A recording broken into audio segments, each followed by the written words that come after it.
Sacrifice by Ladydragona. The old cathedral had sat empty for decades, a combination of not enough parishioners, mounting repair bills, and a minor scandal that had sent all the oldest priests packing had done the place in, well before anyone had thought to try and stop it. In recent years, the people of the village mostly tried to ignore the crumbling stone eyesore it had become, and occasionally indulged their eldest relatives when they told stories of going there when they were young. Which was probably why no one noticed when, a few weeks before Halloween, a few people could be seen coming and going on the unkept grounds. Like wraiths wrapped in shadow, cloaked individuals weaved their way in between old, dilapidated, long-forgotten graves. If one paid attention, one could see the paths they forged in the waist-high grass, might catch a glimpse of flickering light in the twilight hours. No one looked, no one saw, no one wanted to see. Over the years, tall tales and rumors had thoroughly embedded themselves in the local psyche. Pets disappearing, strange sounds in the middle of the night, and even stories of grisly murders that could never be fully verified or debunked. Children often dared their classmates to spend an evening between its derelict walls for bragging rights. None lasted the entire night. So as the full moon rose and nighttime parties began, the cloaked figures converged on the old church, slipping between its doors, one by one. A few scattered candles shed weak flickering light across dusty pews, thick cobwebs, and crumbling stonework. Most of the pews had either been overturned or shoved to the far walls, making a large open space in the center. Merrill had never been 100% on board with Derek's plan. It all seemed too easy, too straightforward. If all it took was drawing a few funny symbols and chatting in Latin to get whatever you wanted, why hadn't more people done it? Granted, it apparently also required a living sacrifice, but she was sure there were plenty of people just like them who were willing to give up one stranger's life to achieve their goals. She still wasn't sure she was on board with the whole sacrificing thing either. Derek insisted the book was clear, a virgin sacrifice. Virgin, as in someone whose blood had never been used in a ritual before, was essential. And as much as Merrill didn't like it, Derek was their leader. He was the one who'd studied Latin in college, he owned the book, and he was the one who had experience in these sorts of rituals, so he was the one who made the rules. All that didn't help the queasiness she felt when Robert stomped in with their unconscious intended sacrifice, thrown over his shoulder just an hour before midnight. Is that her? Merrill asked, trying not to let her uneasiness show. If Derek thought she was having second thoughts, he'd boot her right out. Robert grunted an affirmative and slung their captive onto the waiting altar. Her head made a thunk as it landed on the hard stone. "Watch it!" Derek snapped from the pulpit just a few feet away. "We need her alive for the ritual. Don't have time to find another one, so if you kill her before we even get started, this whole thing will be for naught." "Bitch is heavy," Robert complained. Derek sighed. "Just go get changed." Robert grumbled under his breath, but did as he was asked, leaving Merrill alone with Derek and their captive. She felt bad for the poor woman, and she hoped she stayed unconscious. Merrill couldn't imagine how terrifying it would be to wake up after being drugged, surrounded by hooded strangers chanting in a foreign language. "Merrill, you have to bind her to the altar." Well, what? Derek frowned. "Tie her up. No telling how long she'll stay pliant like this. Don't want her getting up and disrupting anything, do we?" Merrill shook her head and retrieved the rope from her bag on the dusty floor. A lead weight made itself known as she approached the stone altar where their sacrifice laid. A threadbare, moth-eaten cloth still covered it. They hadn't bothered to remove it when they had thrown the tarnished communion goblets and empty collection box that used to call the altar home.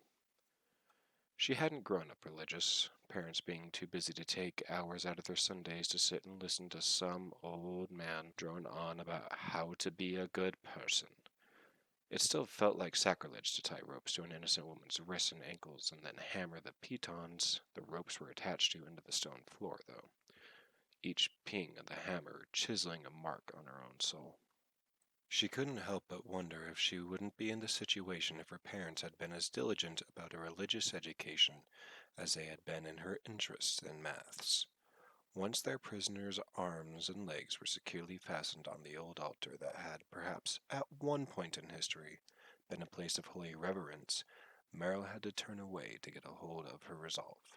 This was a necessity, and besides, Derek had made it perfectly clear that there was no going back once they had all agreed.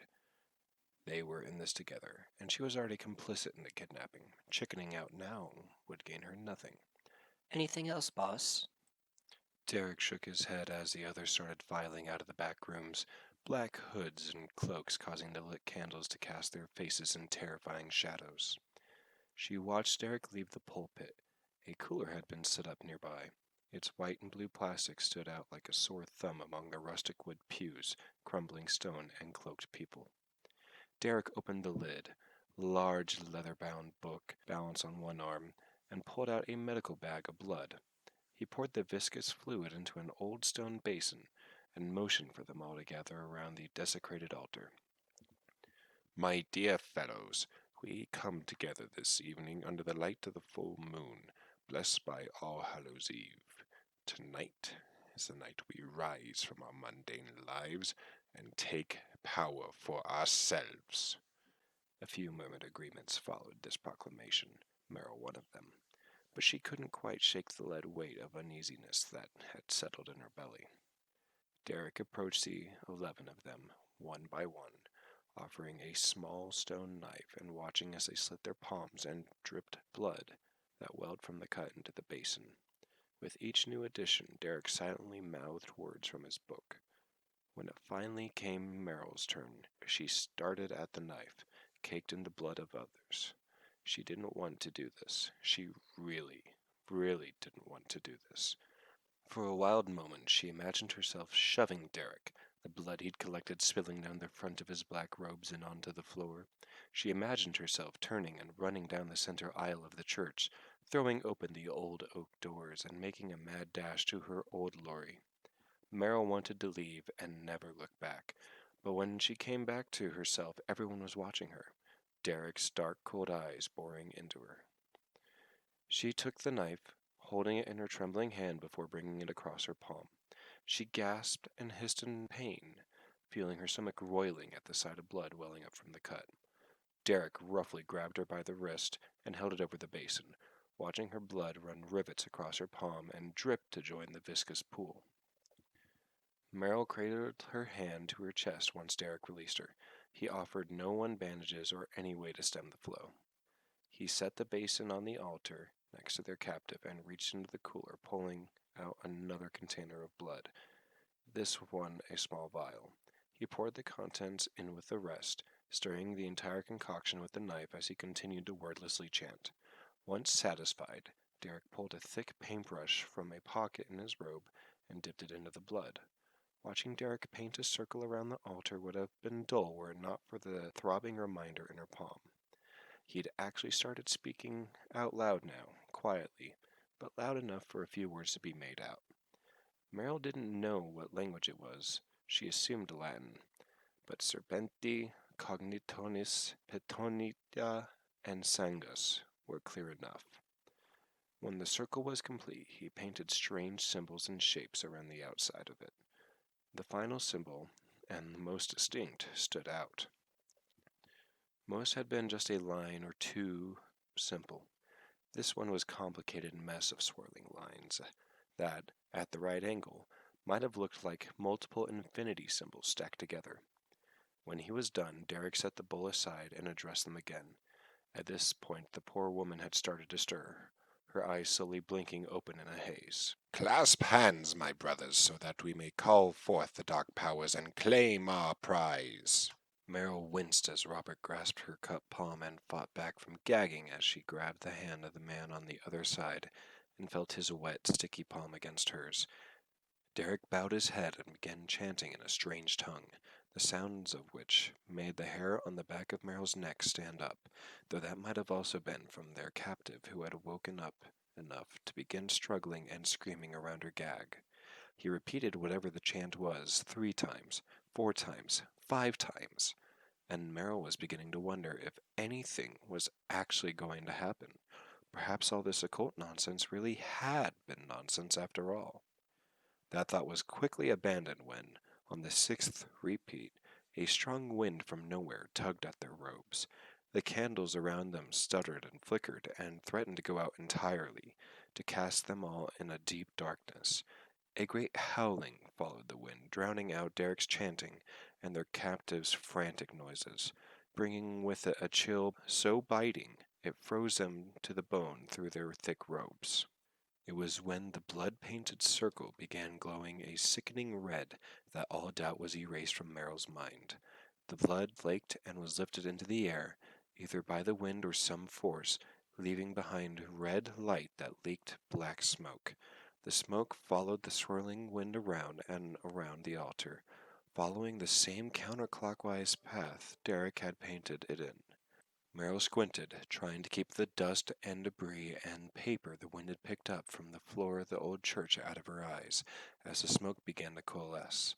Solidifying into a more defined shape, it surrounded the altar in thick, shifting ropes wider than most men. And all at once, everything stopped. The wind, the howling, the chanting, the silence deafening in the aftermath. Meryl stood shaking like a new spring leaf. They had really done it.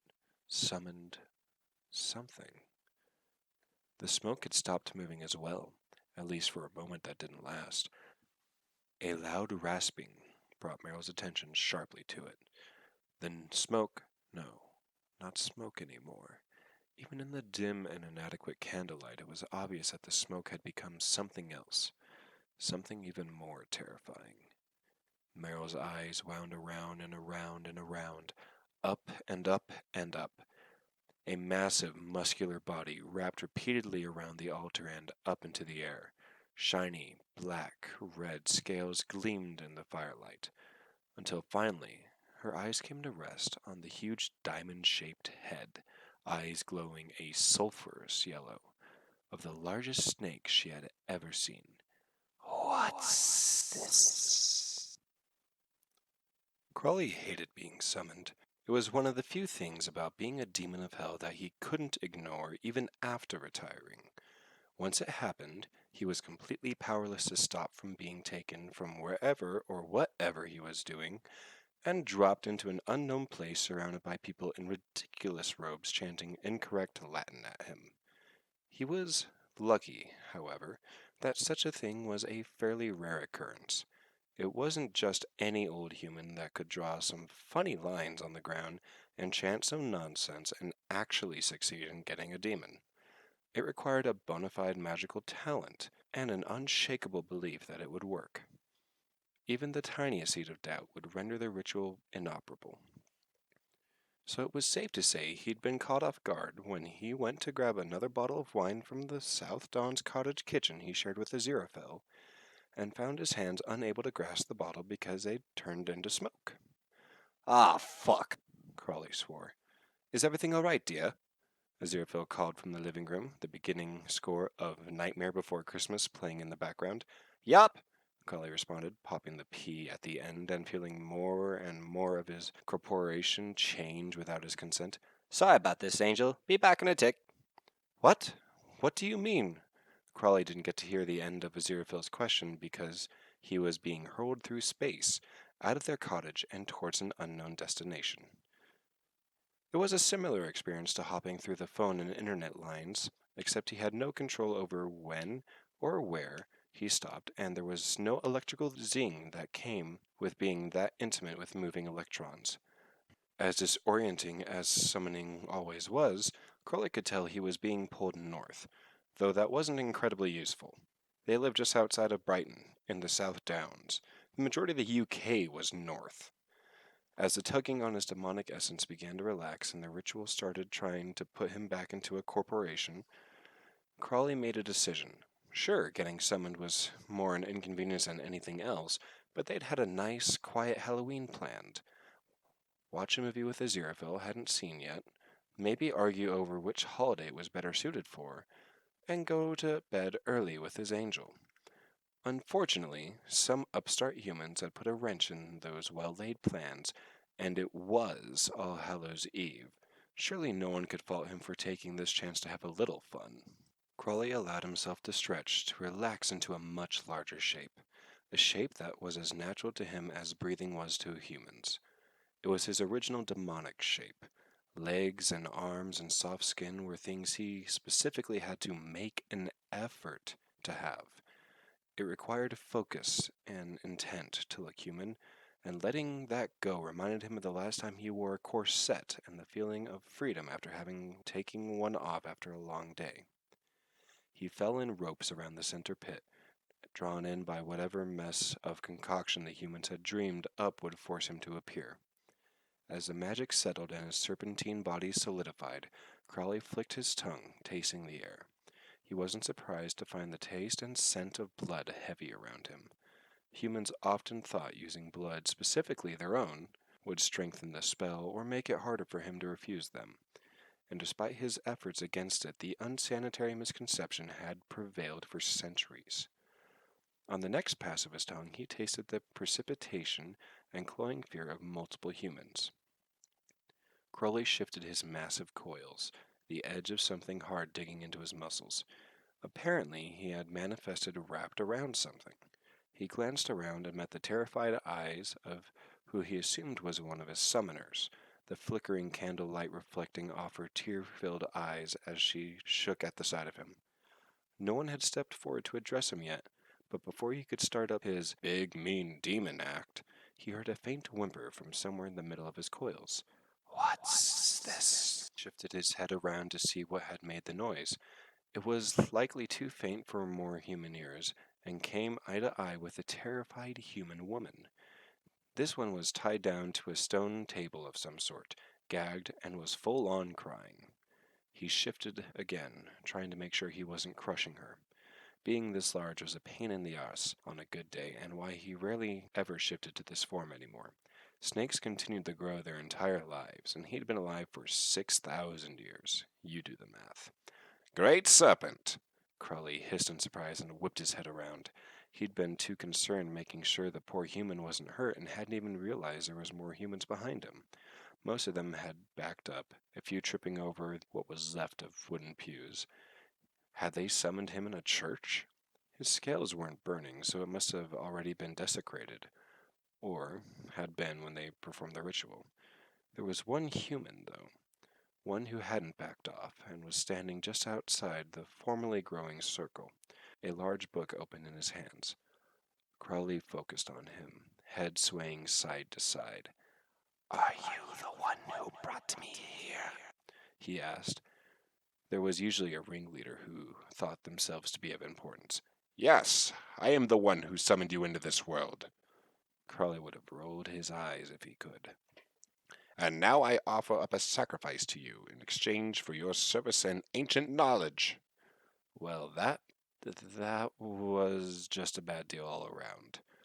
One measly human soul for service and knowledge? He got more out of that on a slow day on the M25. "You mean this?" he asked, and shifted enough for the woman in the center of his coils to be visible. "Yes, she is yours to do with as you please, O Great One." Said woman was struggling with all her might at hearing that, and screamed for all she was worth around the gag. Her distress only seemed to make her captive sneer, and it was making Crowley incredibly uncomfortable. He might be a demon of hell, retired or not, but actually hurting humans had always been a hard line he didn't cross. Watching them hurt each other was painful, but they had free will and could do as they liked, as long as they left him out of it. This wasn't leaving him out of it. "Bugger," he hissed threateningly. "You think this measly sacrifice is enough to satiate my appetite? You look much more appealing. Perhaps I'll swallow you instead." Most of the summoners scrambled back even further, backing up against the far walls or hiding behind overturned pews. The supposed ringleader, however, did not back down. "You don't frighten me, great serpent. You are bound with my blood and the blood of my fellows. You have no power over us except that which I give you. Crowley hissed out a chuckle. It was always fun when they thought they had the upper hand. Is that what you think, little mortal? The summoner lifted his head high. You are bound to me, serpent. I know the powers that brought you here, and I can send you back to your hellish domain if you will not submit. Crowley continued his hissing laugh as he moved, taking in the rest of the church. Run down, falling apart, dirty. Even pages of what looked like Bibles and hymnals littered the floor. One door that looked like it led outside, and two more on each side of the pulpit. He also counted 11 summoners, not including their ego the size of a blimp leader. It was unfortunate, but not surprising, that every single one of them had black tarnished souls. You don't offer up a human sacrifice to a demon with full intent of the demon killing them without some consequences, even if the demon doesn't actually follow through, though. Your intent was to kill another human being. Things like these leave deep stains. He circled back around to be face to face with the leader who was still oozing confidence. Time to knock his ego down a few notches. Crowley bared his fangs, longer than any human arm, and struck. Screams echoed in the cavernous church, bouncing off the stone walls. A mad scramble quickly followed, but when the summoners reached the doors, they wailed in terror at finding all of them locked and barred. All they could do was pound on the doors and beg for their lives, or turn and look to see their leader caught in the jaws of a terrible demon snake that they had helped summon. Crowley was delighted at the ringleader's screaming and flailing, even as he hated the taste and texture of his wool robes. At least if they had been cotton, they wouldn't have been so itchy. The summoner quickly dissolved into crying and begging for his life, now that he realized some blood-drawn circle and squiggly lines couldn't keep a demon trapped.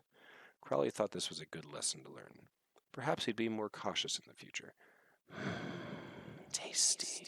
No, no, please, I'll do anything, begged the summoner, his voice cracking and going hoarse with his screaming.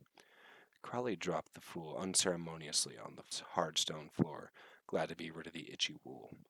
He laid there for a moment, as if he couldn't quite believe he was still alive and not demon food.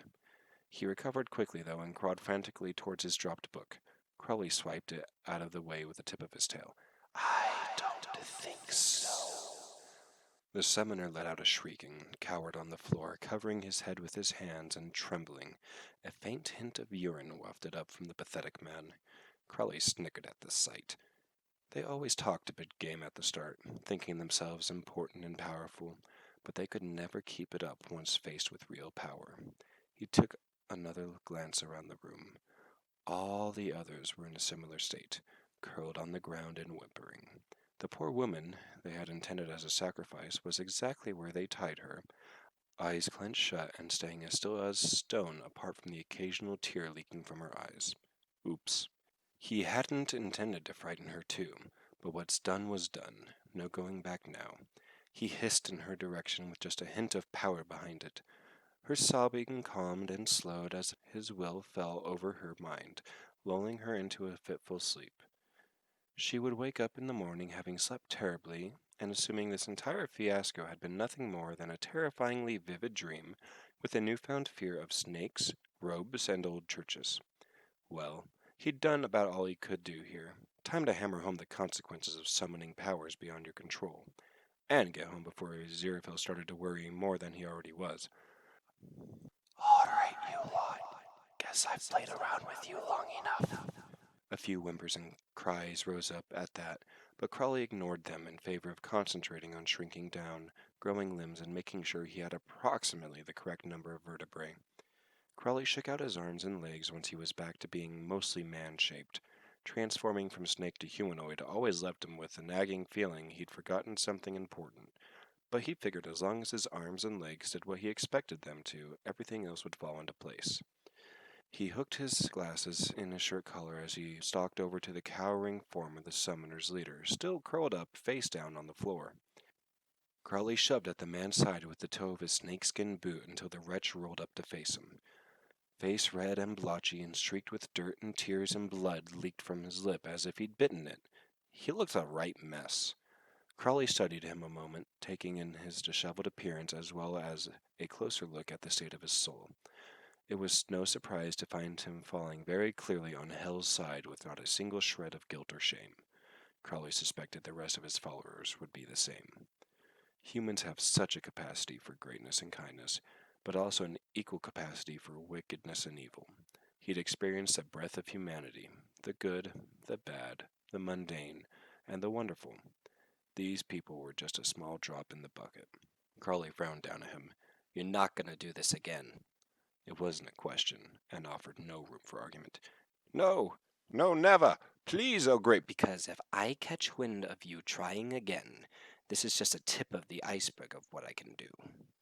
The man opened his mouth, perhaps to beg for his life or agree and make grandiose promises.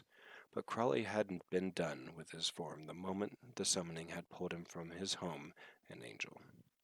Not to mention he'd already missed one of his favorite parts of the movie. A few gasps erupted around the room when the leader disappeared, and Crawley made quick work of the few who attempted to run again, snapping his fingers again and sending them to various parts of the world. Never anywhere particularly dangerous or deadly, just places where it would be exceedingly difficult to explain how they got in there.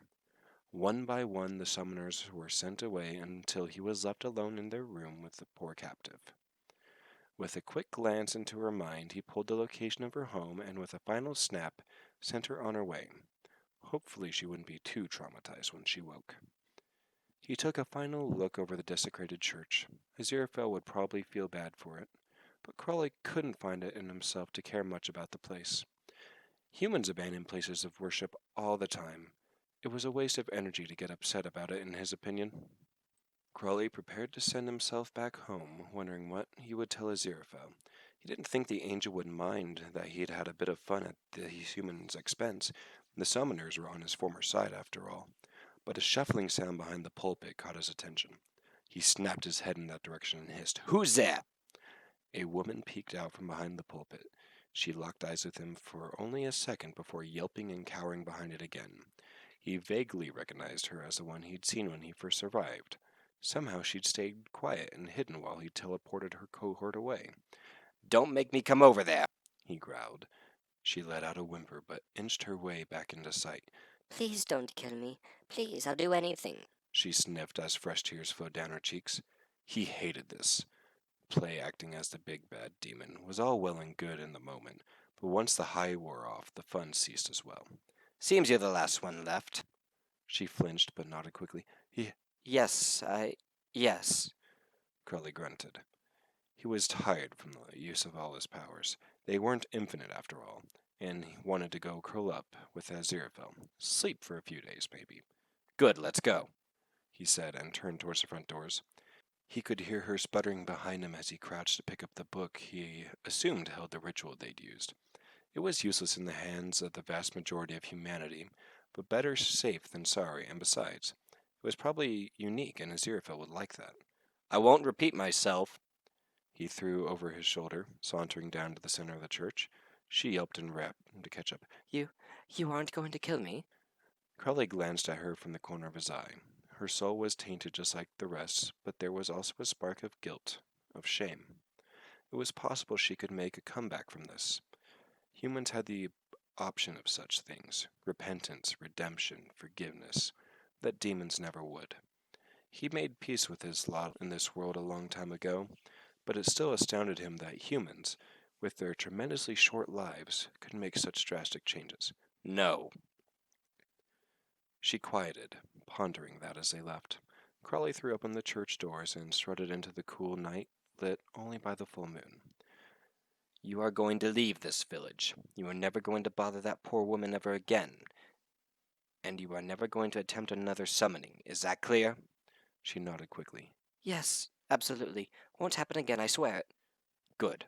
Now I'm feeling generous, so you have 1 minute to ask me whatever you like, then I'm leaving and I will never want to see you again." She seemed surprised, but only thought for a moment.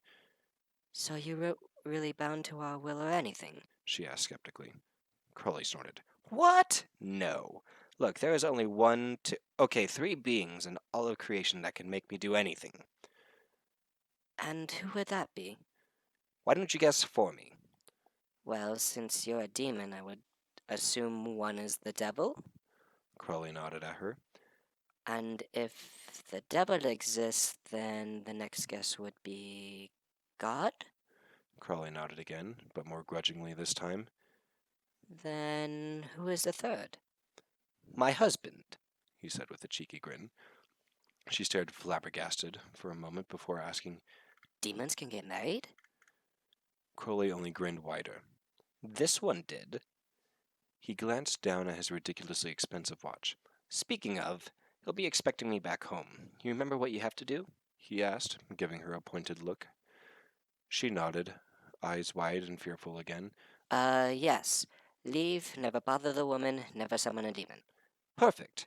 Now I hope I never see you again, eh? Next time I won't be so accommodating. Ciao! And with a snap of his fingers, Crowley disappeared into nothing, leaving a very confused, slightly terrified human woman behind.